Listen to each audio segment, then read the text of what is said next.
For the caption in my G drive, which is the one download from YouTube, I need to extract all the lines. Let's go. Here I use the streamlit package. First of all, give it a place to upload file. This is called File Uploader. In this case, I only have one file to upload, but you can specify to have multiple uploads. Here I type, please upload your file. Then move on to extract lines. Define get lines. Here we write codes to extract text line by line. Remember, in this function, we can sub anything inside, such as the file. I don't want you to mix up this file with this file, so I call it upload file. You might set the upload file's default value to a file like this, which is this one. That's why you see people write code like this orange file, followed by colon and this file. Very confusing. But if you follow closely in this video, you know this one is a parameter, and this one is the value. Let me call it upload file. Easier to read. If you skip the value, it means you can sub in whatever you want, not necessarily the default file value. Here I just omit the default value, even though we only have one file value for upload. To be clear, if you run this code, your upload file is empty, right? So you get an error. Let me show you a case of that. The result here just calls getLines function and take the upload file as the value. This file is coming from this one above. Then sd.write result to show it.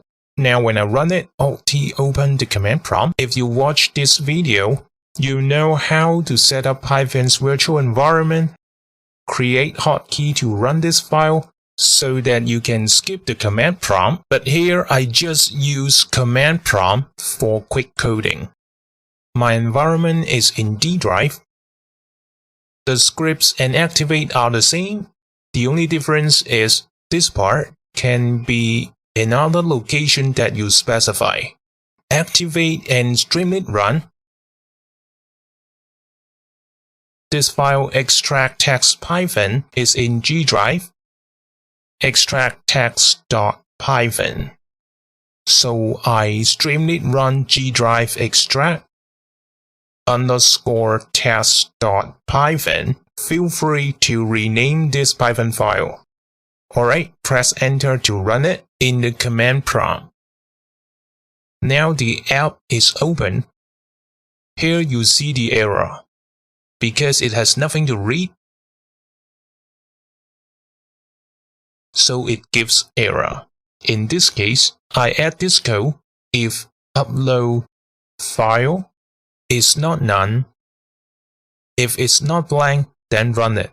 Let me call it content equals. Remember to save the Python file before you run. Back to app and you see always rerun, click it, and then the error is gone. Here you see the upload area. Please upload your file. Now let me upload a file. Browse to my SD card and select the caption I download from YouTube. Open it and you see nothing, right? Try the code. UTF-8 Control Save. Suppose there should be text. Oh, I see. Cause I didn't print it. Read and then sd.write content and save it. Then you'll see this big chunk of green text, so hard to read, right? Let me compare it with the original text. This one today I'm gonna talk about should be here. 1 and then /r/n, then a time code, right? Then /r/n again, followed by today I'm gonna talk about the Python package, then B again. Those slash stuff are called separator. Let me print it out. sd.write So what's the type of this upload file? TYPE. Its class is an upload file, which is a byte IO object, and it can it can format or read. Let me see. Here you see read, which is what we did before. Get rid of this one. Simply read and it will be like this. How can we get rid of the separators? Simply decode it, .decode. Usually I will put UTF-8, which means universal text, including English and Chinese. Control S, when you run the app, it will be like this one, and then the time code, and then today, blah blah blah, this sentence, then 2. The whole thing is now printed as one line. Close it and let me open up a Cantonese script. Pathlib. It can read as well and the format stays the same. Go back. Let's say if I don't want everything jammed in the same line and we want only the text inside, then I split lines. Control S, save it, and it will become a list. Here, let me open up the original file. Here one, then it is in the first line, and then the time code goes to the second line. Then this sentence, which is this one, moves to the next line. Then the space occupies another line. What we want is line 2, 6, 10, and so on. So we need a math formula here. Get rid of the content first. Control S, save it and show nothing. Then I use a for loop to instruct each individual line. Here I don't want to type the whole thing.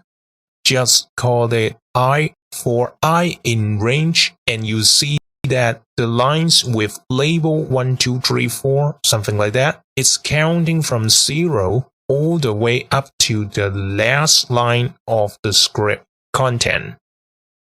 So its length of content, which are all my lines, colon, then if, since it's a formula, we need to wrap it around in a bracket. If this individual line value is divided by 4, the remainder is 2.